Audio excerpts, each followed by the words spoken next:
How to convert BTC to USDT in ByBit mobile app. Hi everyone, welcome to the channel. This is Rose and I'm here to guide you on how to convert BTC to USDT on ByBit mobile app. Watch the video till the end and without further ado, let's dive right into the video. First, launch ByBit application on your device. Make sure that you log in or sign up into ByBit mobile app. And now, tap on More icon at top right corner of the screen.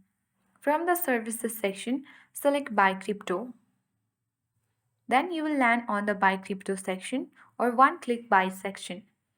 At top right, you need to simply choose USDT. And once you do that, you need to select USD currently here and then you need to select the option for BTC. Using the search bar, you can type in BTC.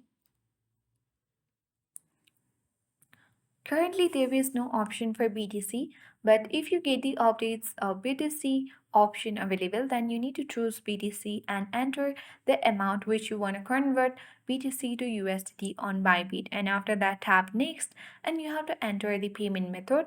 And after you do that, you will successfully convert BTC to USDT on ByBit mobile app. I hope this guide was helpful. If it was, then do like, share, comment, and don't forget to subscribe.